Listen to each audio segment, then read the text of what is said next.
بسم اللہ الرحمن الرحیم۔ آج کا ہمارا لیسن نمبر 2 ہے، سبق نمبر 2 کے قواعد ہم کر رہے ہیں۔ حروف کی اقسام چل رہے تھے ہم لوگ، اس میں ہم نے 5 اقسام پہلے پڑھ چکے ہیں پہلے سبق میں۔ اب ہم دوسرے سبق میں جو دیگر اقسام ہیں ان کو دیکھتے ہیں۔ حروف ندا، کسی کو پکارنے یا آواز دینے کے لیے جو استعمال ہونے والے حروف ہیں ان کو حروف ندا کہتے ہیں۔ ندا کا مطلب ہی پکارنا ہوتا ہے، ٹھیک ہے، آواز لگانا، پکارنا۔ تو کسی کو پکارنے کے لیے، آواز دینے کے لیے، بلانے کے لیے جو حروف استعمال کریں گے ان کو ہم کہتے ہیں حروف ندا۔ مثلاً یا اللہ، جیسے آپ پکار ہوتے ہیں یا اللہ پلیز مجھے پاس کر دینا امتحان میں، تو اس طریقے کے آپ پکار رہے ہو اللہ کو۔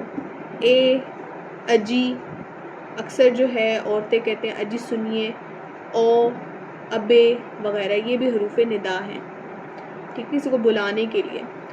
اس کے علاوہ حروف تعسف، یہ حروف غم یا افسوس کے اظہار کے لیے استعمال کیے جاتے ہیں، ٹھیک ہے۔ یہ کس کے لیے استعمال کریں گے؟ غم یا افسوس کے لیے۔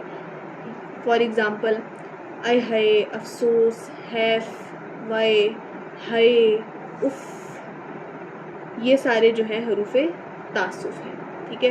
جب بھی آپ کو کہیں پہ کئی غم کا اظہار کرنا ہو، افسوس ہو رہا ہو، او نو، انگلش میں تو آپ کہتے ہیں او نو، او مائی گاڈ، تو اسی طریقے سے جو آپ اردو میں لفظ استعمال کرتے ہیں وہ کیا ہوں گے؟ افسوس، آئے ہائے، اف، تو یہ اس طریقے کے جو ہیں حروف تعسف ہیں۔ پھر ہے ہمارے پاس حروف تشبیہ۔ تشبیہ کا مطلب ہوتا ہے کہ کسی چیز کو کسی دوسری چیز کی طرح کہنا، ٹھیک ہے۔ تو اس کے لیے جو ہم حروف استعمال کرتے ہیں، یہ حروف ایک شے یعنی ایک چیز کو دوسری شے، دوسری چیز کی طرح بتانے کے لیے استعمال ہوتے ہیں، جیسے کہ مانند، مثل، طرح، سا، جیسا، بعینہ وغیرہ، یہ سارے حروف تشبیہ ہیں، ٹھیک ہے۔ جیسے میں کہتی ہوں کہ احمد جو ہے پھول کی مانند نازک ہے، یا اس کی لکھائی جو ہے ارک گلاب کی مثل ہے، یا وہ شیر کی طرح بہادر ہے۔ تو اس میں جو میں الفاظ استعمال کر رہی ہوں، مثل، مانند، بہادر، ایک کمپیریزن کے لیے، تو وہ کیا ہے؟ حروف تشبیہ ہے۔ حروف تحسین یا انبساط، ٹھیک ہے، یہ کسے کہتے ہیں؟ کسی کی تعریف کرنے کے لیے یا خوشی کے اظہار کے لیے جو بولے جانے والے حروف ہیں ان کو ہم حروف تحسین یا حروف انبساط کہتے ہیں، ٹھیک ہے۔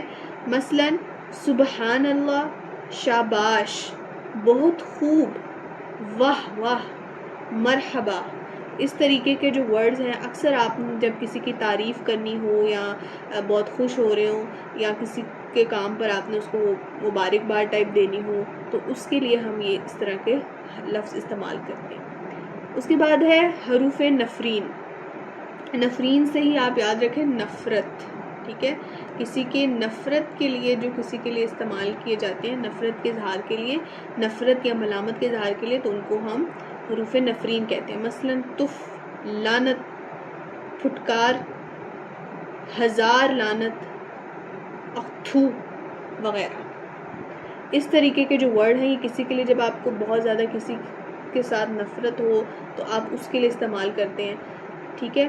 جیسے لعنت ہو تم پر، تم نے یہ کام کیا ہے، تو اس طریقے کے ورڈز جو ہیں یہ سارے کے حروف نفرین میں۔ اچھا، پیپر میں اکثر بچے کیا کرتے ہیں غلطی، حروف ندا آتا ہے، آپشنز ایم سی کیو میں آپ کو ایک آپشن دیا جاتا ہے حروف ندا، حروف تحسین، حروف نفرین، تو یہ 3 آپشنز ہوتے ہیں، اور ایک کوئی اور حروف تعسف بھی دے دیں گے ساتھ میں۔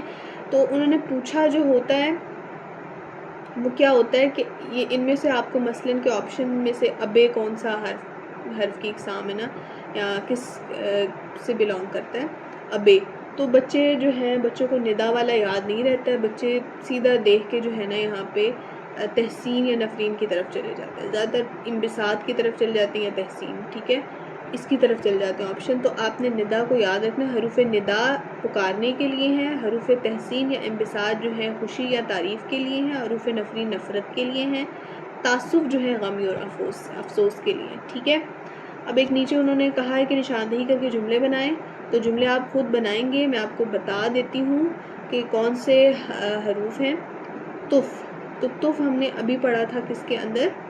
یہاں پر دیکھیں آپ، ٹھیک ہے. حروف نفرین جب کسی سے نفرت ہوتی ہے تو اس کے لیے تو یہ حروف نفرین ہے. اختو تو یہ بھی کیا ہے حروف نفرین ہے. بہت خوب کسی کی تعریف کر رہے ہیں, ٹھیک ہے, کسی کو اپریشیٹ کر رہے ہیں تو اس میں حروف تحسین یا انبساط ہوگا یہ. مرحبا تو یہ بھی ہم کسی کے جو ہے وہ اس کو اپریسیشن کے لیے ہی کہہ رہے ہیں مرحبا, تو یہاں پر بھی یہ بھی حروف تحسین ہوگی. حیف تو حیف جو ہے یہاں پر ہمارے پاس افسوس کے لیے استعمال ہوتا ہے تو یہ حروف تعسف ہو جائے گا. جیسا حروف تشبیہ ہے, میں اس جیسا نہیں ہوں, ٹھیک ہے. مثل بھی ہمارے پاس حروف تشبیہ ہے, ایک چیز کو دوسری چیز کی. اے ابے تو یہ دونوں کیا ہو جائیں گے حروف ندا. کا کی تو یہ کا کی جو ہے ہم نے پچھلے لیسن میں پڑھے تھے اور ان کو کہتے ہیں حروف اضافت, ٹھیک ہے. یہ پچھلے لیسن سے بلانگ کرتے ہیں. اگر آپ نے پچھلا لیسن نہیں سنا ہے تو اسے سن لیجئے گا. اگر یہاں پہ شرط والا حرف آ گیا تو حروف شرط, جب تک یہ بھی شرط کے لیے استعمال ہوتا ہے تو یہ بھی حروف شرط آ جائے گا, ٹھیک ہے. اچھا, اب آتے ہیں کہ پیپر میں آپ کو سوال کس طریقے سے آ سکتا ہے. پیپر میں آپ کو اس کا ایک شارٹ کویشچن بھی کہا جا سکتا ہے, ٹھیک ہے. آپ کو کہہ دیں کہ حروف ندا کی تعریف لکھیں اور مثال دیں, تو اب پیپر میں آپ نے اس کی تعریف تو یہاں سے یاد کرنی ہے آپ کو, ویسے بھی آپ خود سے بھی لکھ سکتے ہیں, ٹھیک ہے, کوئی اتنی مشکل نہیں ہے. مثال آپ نے یہ والی دے کے اس کے بعد آپ نے جو ہے جملے میں بھی مثال دینی ہے, ٹھیک ہے. مین تھنگ از کہ آپ نے جملے میں مثال لکھ کے بتانی ہے اور اس کو انڈر لائن کریں جملے میں جہاں پر وہ یوز ہو رہا ہوگا, اس کو مارکر سے آپ نے اچھے سے انڈر لائن کرنا ہے. شارٹ کویشچن کو ایسے اٹیمپٹ کرنا ہے, اور ایم سی کیو میں دوسرا ہے کہ آپ کو ایم سی کیو میں آ سکتا ہے, ٹھیک ہے. تو یہ دو طریقے ہیں جس سے آپ کا یہ قواعد والا پورشن آپ سے پوچھا جا سکتا ہے امتحان میں. تو امید ہے آپ کو سمجھ آ گیا ہوگا. اگر کسی چیز کی سمجھ نہیں آئی ہے تو آپ نیچے کامنٹ سیکشن میں پوچھ سکتے ہیں. اپنا بہت سا خیال رکھیے گا. اللہ حافظ.